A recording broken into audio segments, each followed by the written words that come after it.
Hello. Thank you very much for joining us. I am Nikichi Taifa, convener of the Justice Roundtable, a coalition of over 100 organizations working in Washington, primarily on federal criminal justice policy reform issues. The situation involving Ms. Gwen Levi has taken the media by a storm. We're talking about a 76-year-old grandmother taking care of her 94-year-old mother, who is currently awaiting transfer to a federal prison after being released to home confinement last year. But we're talking about someone who did not commit a crime, someone who did not try to do something surreptitious, but someone who was just taking a class, a computer class. We want to make sure that you know that the case of Gwen Levi is not an isolated case. And we're going to talk about some of that today. And to help facilitate this feature, I'd like to bring to the stage Amy Povar, who will introduce each of our discussants. Now, Amy herself is a formerly incarcerated person, a prisoner advocate, and founder of the Can Do Foundation. She herself served 9 years of a 24-year sentence for conspiracy. Her sentence was commuted in 2000, and she received a full pardon in 2021. And following her release, she founded this phenomenal organization, Can Do, and it's helped more than 100 prisoners receive clemency from the federal government. Amy, welcome, and tell us what we're going to be doing this morning. Thank you, Nikichi. This is very important and something that's very close to my heart. We at the Can Do Foundation communicate directly with over 1,000 prisoners. So we try to stay in touch with what's going on in their lives, even after they come home.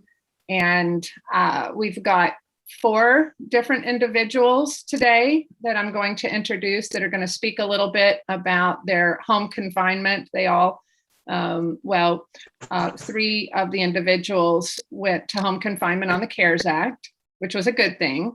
But 2 of them are suspended in limbo, and it's a high anxiety situation, not knowing whether or not you can be returned after getting jobs, an apartment, etc. And we have a couple of people who actually have been violated for very petty reasons, like Gwen. So without any further ado, why don't we get started? And I'll start with Shanita McKnight. Shanita, you served over 12 years, I believe, on a conspiracy charge. And yes. You were released on the CARES Act in 2020. And yes. Why don't you just explain how important that was? I know that you suffer from lupus, but I'm going to let you tell your story and everything you've accomplished while you've been on home confinement and why it's important to you that you have some kind of assurance that you won't have to return to prison. Thank you, Amy. I was given a sentence of 20 years, which I've served 12 of those 20 years. I was released on the CARES Act because I was high risk because I have lupus, and my lupus was not in remission. It was causing a lot of problems, such as me being hospitalized just about at least once every year during my last 3 years at Coleman facility. I was released May the 28th, 2020. I was released to my aunt that lives in Effingham, South Carolina. While there, I was able to be reunited with my daughter that is 18, my son that is 23 that has learning disability. I began working at McCall Farms in Effingham, South Carolina on August the 11th. I'm a shipping clerk at McCall Farms. I've been there for almost a year now. Since being released, I have been able to get my driver's license. I've been able to, my basketball coach from college, Coach Sells, she got me a car. I have been able to, with all the support from my family, my church members, my friends, my college friends, my high school friends, I've been able to save up enough money. And on May 28, 21, I moved into my apartment. I really try not to think about it, but it's hard not to think about may have to return. My release date is in 2026, which means I have about 5 more years to serve if returned. It's mind-boggling, it's hard to sometimes to keep going, to keep accomplishing goals that I set out, because I'm afraid that they can be snatched at any moment. I was released without an ankle monitor because of my health conditions. My legs and stuff swells because of my lupus. Not long ago, maybe about 2 months ago, I was told that I had to wear the ankle monitor again, and my leg and everything. I mean, for whatever reason with my lupus, my legs and stuff swells up. So the monitor started tightening around my leg and started cutting off my blood flow. So the director at the halfway house was very resourceful, and he called and got it approved where I don't have to wear the ankle monitor, but which means that I have to be called more often. I get calls in the morning at 6:30, then again at 8:30, then again at 11:30. I have to call when I go to work. I have to call when I get to work. I have to call at 8:30 that night. I have to call when I'm leaving work. I have to call when I come home. And then they'll call me sometimes between 4 and 5 o'clock. So because I don't have the ankle monitor, they call me more. But I've been doing this for a year, and I'm not going to do anything to jeopardize my freedom. But the fear of having to go back, I can't even tell my kids, because my kids been through so much with me being incarcerated. And I can't even tell my mother, because my mother is under so much pressure taking care of one of my sick uncles and everything. And that would just tear her world apart. So I try and keep what I can to myself, because that's what I do. Thank you, Shanita. I think we'll go with you, Lynn. Rufus will probably save the best for last, which means you. So, okay. Lynn, correct me if I'm wrong, but our next person of interest is Lynn Espejo. She was serving a 45-month sentence for wire fraud and money laundering, and served 24 months at FPC Bryan in Texas. You were released on the CARES Act on May 27th, 2020, and I will let you take it from there. Okay, Amy, thank you for having me on. I was released on May 27th, 2020. I was caught during COVID at the Federal Transfer Center in Oklahoma City. I was supposed to be released on May the 14th. Unfortunately, that didn't happen because of CDC guidelines. I was not quarantined correctly. So I had to stay an extra 2 weeks, and I was released ultimately on the 27th of May.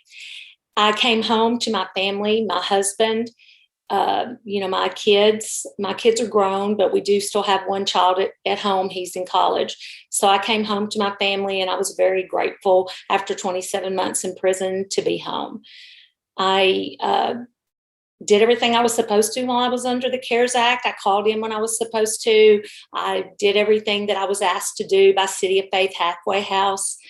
However, unfortunately, on January the 12th of 2021, I received a call from the Halfway House, and I was told I had 2 hours to report, that I would be meeting the U.S. Marshal, and I would be transported to the local county jail, Pulaski County Detention Center, where I would await transfer back to prison to serve the remainder of my sentence. I was violated from the CARES Act for violation of a community program. And the reason that I was violated was because I was talking with other prisoners that I met and left behind, and encouraging them through the CoreLinks BOP monitored email system. I was at the Pulaski County Jail where I was awaiting return to prison, and I had put in a compassionate release motion a few months prior to that with my judge because I wanted to finish my graduate studies in clinical and mental health counseling, and I was required to do an internship in order to do so. That was going to be very difficult wearing an ankle monitor because I would be required to work with patients in a mental health setting. So I had requested for that reason, and because I wanted to get some counseling for the PTSD and anxiety I was experiencing from during COVID. I was in solitary confinement for roughly 100 days. And I was also quarantined in the men's max security SHU at the Federal Transfer Center in Oklahoma with men present in adjacent cells. At that time, I started having panic attacks and developed a lot of anxiety. So I was requesting to have counseling, and unfortunately, it had not been approved yet by the BOP. So I was requesting to go ahead and be able to see a counselor on my own through the court, where I could pay a $10 copay. Like I said, on January the 12th, I was taken back. On January the 27th, my judge in my case ruled in my favor on my pro se motion for compassionate release, and I was released from the CARES Act and the ankle monitor and was sent directly to supervised release, where I am now. I'm on a 3-year supervised release. I did finish my mental health counseling master's in April of this year after being released from the county jail. And I'm so appreciative that I did get granted my compassionate release, because unlike many of the other people that I have dealt with and talked to that are on the CARES Act, I no longer have to live in fear of being returned to prison. Thank you, Lynn. And I want to just underscore this and make it very clear. So you were violated because you were communicating with other prisoners on CoreLinks, but you didn't think you were doing anything wrong. And why is it that you didn't think you were doing anything wrong?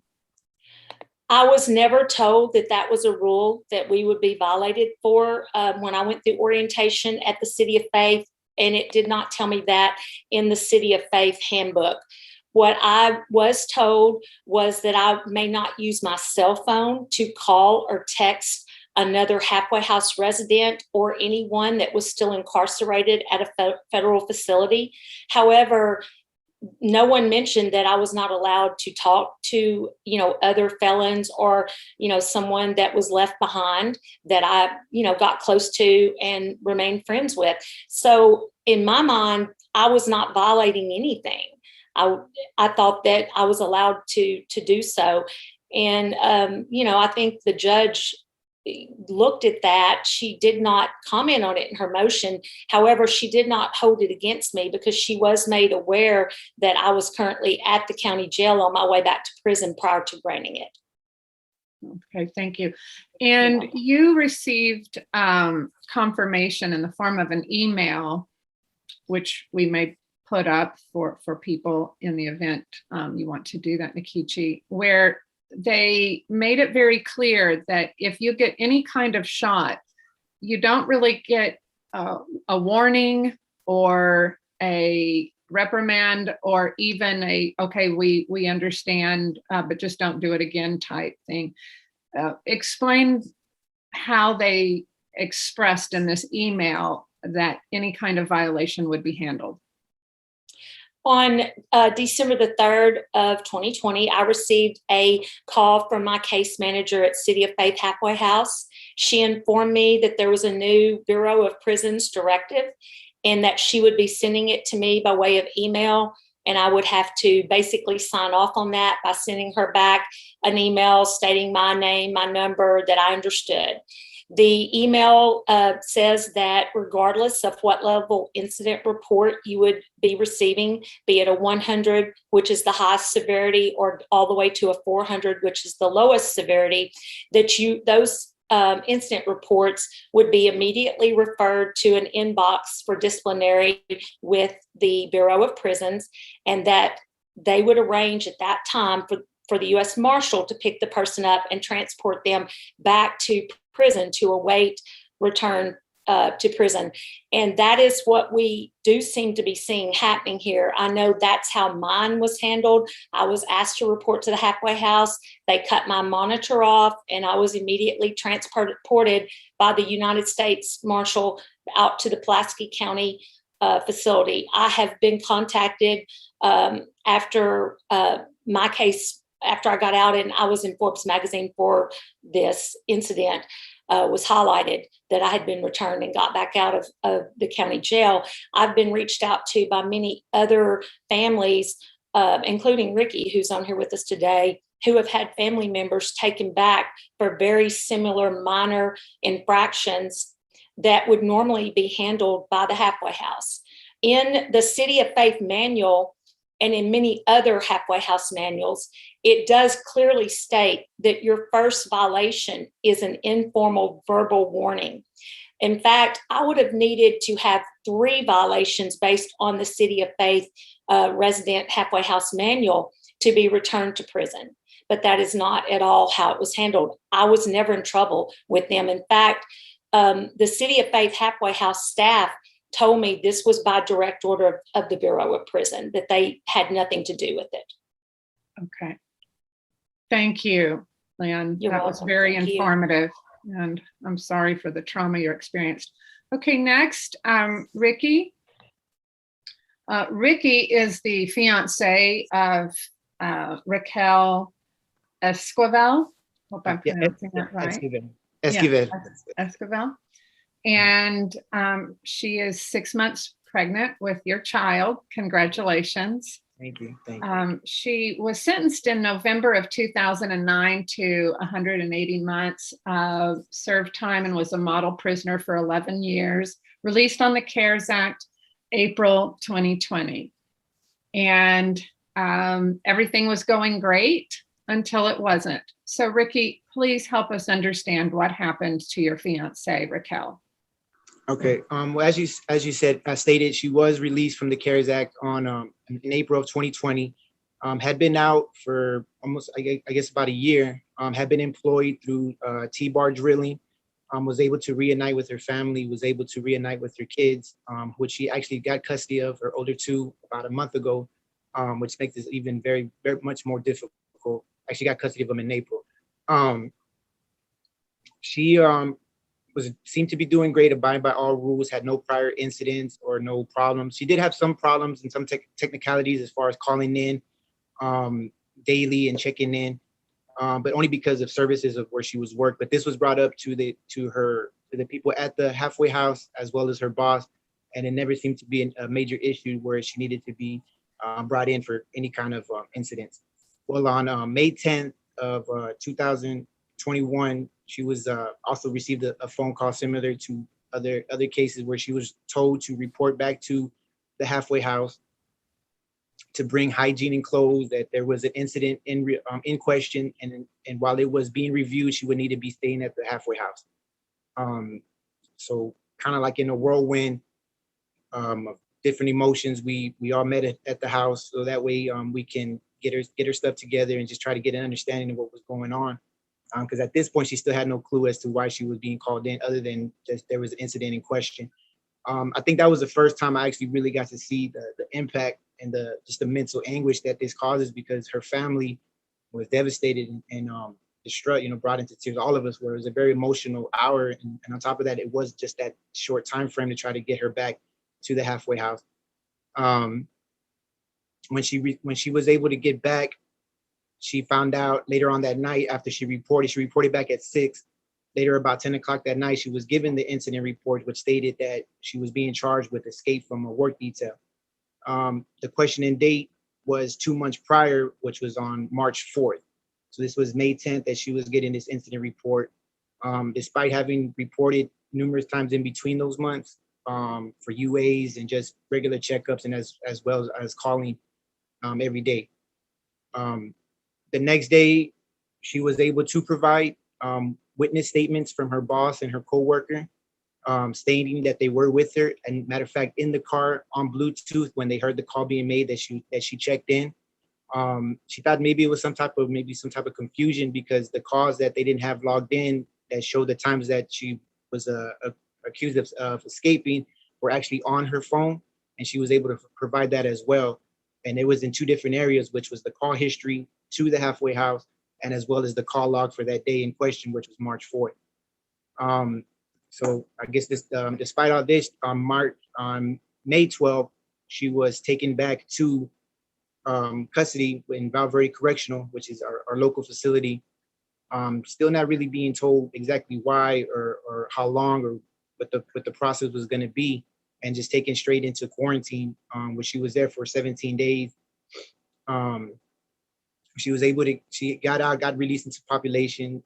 Still had no word exactly as to what was going to happen with that incident report until June 10th, exactly 1 month from May 10th, when she got the original incident report. She was finally called up to the front and given a paper stating that the DHO officer was going to uphold the charge, that she was found guilty, and that she was going to be sanctioned. And she actually was sanctioned to 180 days disallowance from the program, and an extra 27 days good times taken, which takes her out date from 2/22 to 3/1/22. So they already added the 27 days, and it's been updated into the system. And she's very distraught, very emotional. I mean, the whole family is. We're just, not knowing what's going to happen, not knowing if she's going to be transferred back, especially with her pregnancy. And she was incarcerated the first time. When she went in, she was pregnant with her third child, and she had to give birth to her child in prison. And that's kind of what's really playing in her hair, just kind of like having to go through that again and relive that nightmare. So I guess that's what's got me on this mission, to try to see if I can bring light to this, or just kind of find out what's going on, or what happened, to kind of see if we can get this confusion cleared up. Thank you, Ricky. I want to talk just a little bit more. So Okay. I think what is most pressing and concerning is that she is 6 months pregnant, and she's destined to go to Carswell, is my understanding, where another pregnant woman died, Andrea Circlebear, after giving birth. Right. And she was on a ventilator. She had COVID. And now, just a few weeks ago, another woman died at Carswell of COVID. So it is still an issue. It has not gone away. And I can only imagine how you must feel. So can you talk a little bit about, that your child, that there's an absolute innocent person here, even if Raquel violated, but more importantly, she has an escape charge on her now, even though she called in for 2 months and interacted with them. And so just flesh that out again about your unborn child, Carswell, and in your words. Oh, yes. I mean, that's definitely my main concern, especially now, just in the 7 weeks that she's been there, she's only had one visit with the nurse practitioner. We had to cancel 2 visits out here, which were very important. One of them was the sonogram, because we found out through lab work right before she went in that she has a low vitamin D deficiency. So she needs to have so many milligrams per day. So obviously she's being deprived of that. When I talked to her, kind of hard to gauge how she's feeling, or even how she feels with the baby, because she hasn't been able to speak to an actual doctor. Just the uncertainty of where our child will be born, if she would be transferred, something might happen in transferring. I mean, it's definitely taking an emotional toll, and especially in the trimester that she's in, is where the baby is actually, my son is actually feeling her emotions and feeling everything that she's feeling. But I know she's trying hard to stay positive and to try to keep it together for him. But it's just so much uncertainty moving forward as far as where she will be moved to, or if she would be provided the nutrition. I mean, she did put requests in for prenatal vitamins and just any kind of thing that can kind of help her out as far as the nutrition. But she's definitely not getting what she's lacking that she was getting out here.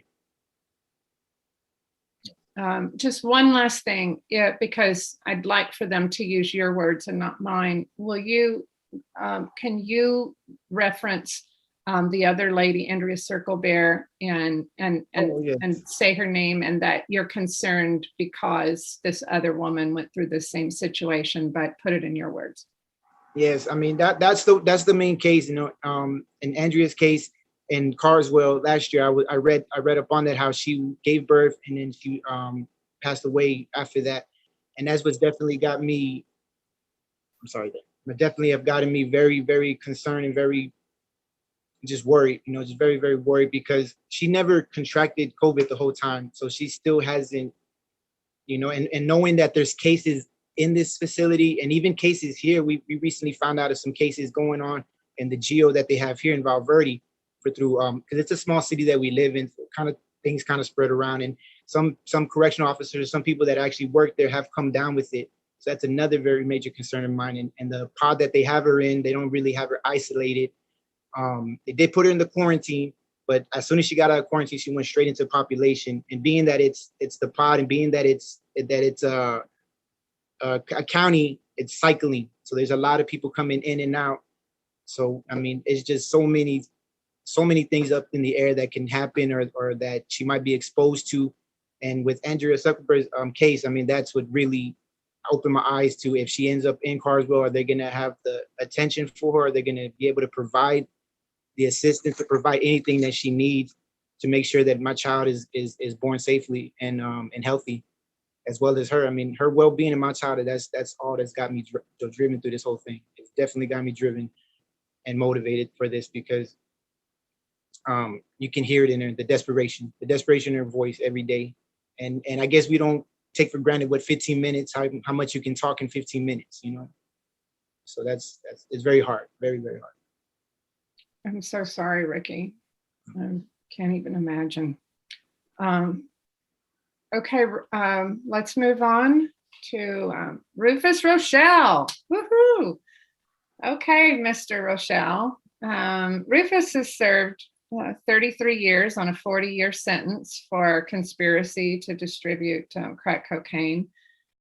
Should have received a 2-point reduction, or a reduction on the First Step Act, in my view, because you fit the criteria for the 50 grams or less, but did not ever prevail on that. However, you were, I think, the very first person at Coleman to be released under the CARES Act and put on home confinement. You've been on home confinement for over a year wearing an ankle monitor. So why don't you take it from there and explain to us how this experience has been for you? First of all, my name is Rufus Rochelle, and I've been incarcerated. Amy Pobit. Oops, you accidentally muted yourself. Okay, go ahead. Approximately 33 years I've been incarcerated. And, you know, I was indicted, as you stated on the indictment, that alleged 50 grams or more. And I eventually got an obstruction of justice case that was implemented in there also. And I received a total sentence of 40 years, 40-year sentence. I was offered a plea of 8 years, which I refused the plea. And I pursued it to trial. And I received 40 years. And little did I know that I was going to be in there for the period of time that I have been incarcerated. But I do realize that sometimes we are placed in situations, although we might be the innocent or good person, but we're placed in situations for various reasons, possibly to deter other individuals from traveling those pathways, you know. But I have did all the things that I could possibly do in prison. Many have stated during my incarceration that I have done more toward helping people than many ones that's walking around free outside of the prison gate, inside as well as outside. But are you there? Okay. Anyway, I've been in, as I stated, for a period of time, and I go out and I volunteer my services toward helping others as well in the, out there, because there's many ones that need help out here in the community. You know, I was blessed to walk out of prison April 24th, 2020. 2020, I walked out of prison with ankle bracelet in reference to home confinement. And I started, I left, looking at individuals that I left behind in prison. So I never used a cell phone in my life, during the time frame I was out, because I don't even know whether they had this type of cell phone. If they did, no one that was around me had one of them. So I learned how to utilize the phone in terms of correlating my situation as well as others also, that I left behind that was suffering. But anyway, during the furtherance, since I've been released, I did numerous volunteer services.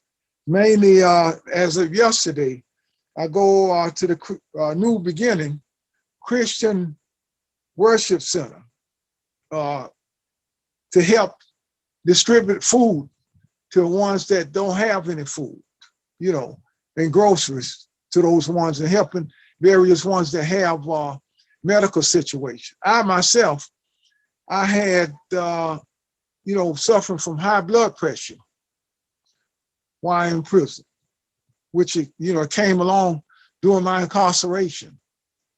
And so it's been, they saw where I actually fit various criteria of home confinement, because I'm 69 years of age. 69 years of age, and with high blood pressure, I was more vulnerable of getting the COVID while in prison. So they saw a particular need by me being an elder person and my health situation, that I clearly warrant being free in terms of home confinement. And I think I was one of the first ones to actually receive home confinement as well, too. And so I am gracious because I'm able to help various ones that I left behind also. And this is a very positive step. Also, I go out continuously and volunteer when I'm able to go out, because, as various ones that have spoken, you only, you're limited to what you could do.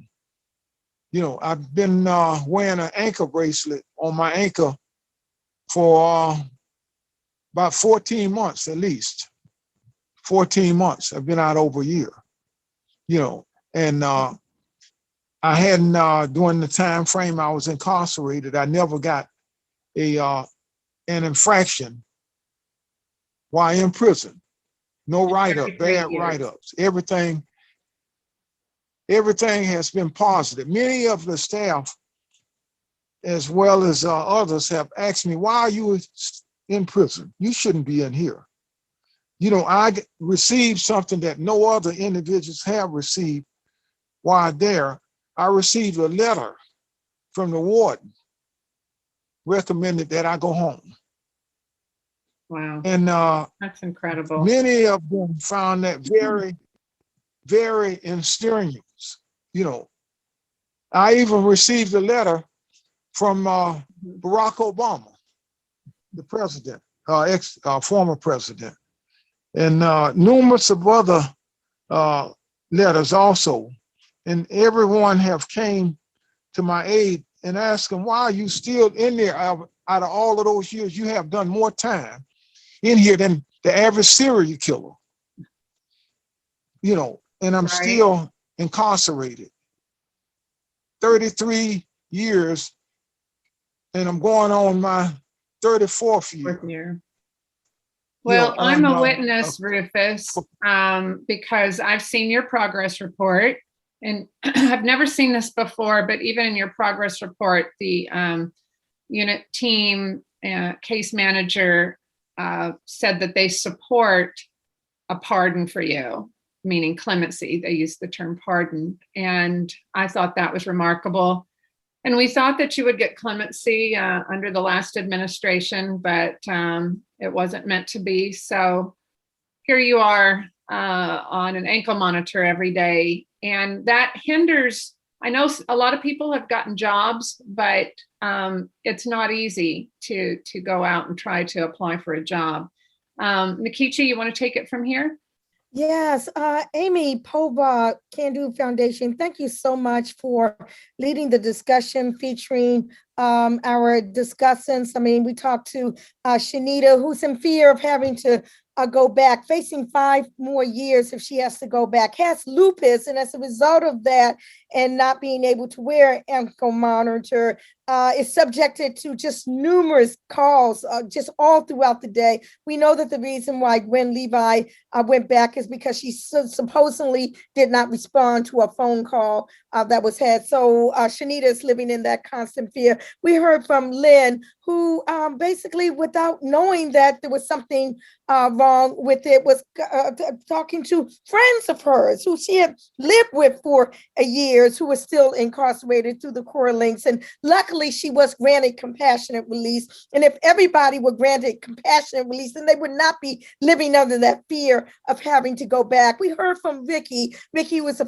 fiance of a woman who was released last year on home confinement. The impact and the anguish, the mental anguish that he and other family members are experiencing as a result of her being returned to the institution, 6 months pregnant, to the same institution where Andrea Circle Bear, who also was pregnant, died on the ventilator giving birth. He's going through so much right now. And of course, hearing from our dear Rufus Rochelle. I mean, we're talking about someone who's heard from some of the highest people in the land and still has not been granted compassion release, confined to that ankle monitor day after day after day.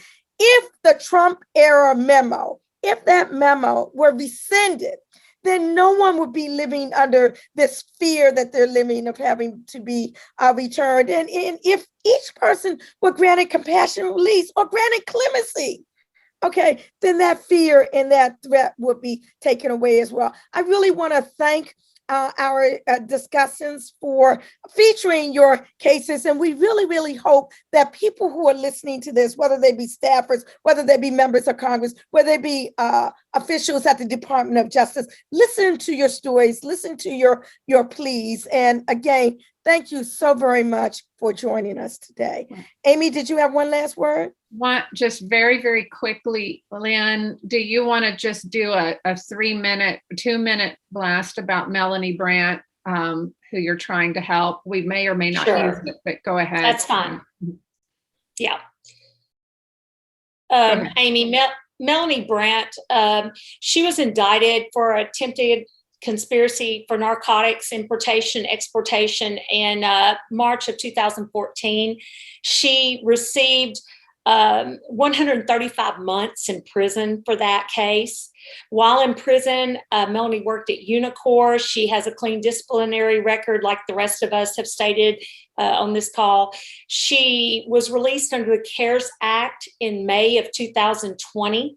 She moved in with her brother. She reunited with family members. She was working for being a productive citizen. She was working for a call center that she had worked with through Unicor. So they helped her get a job when she got out.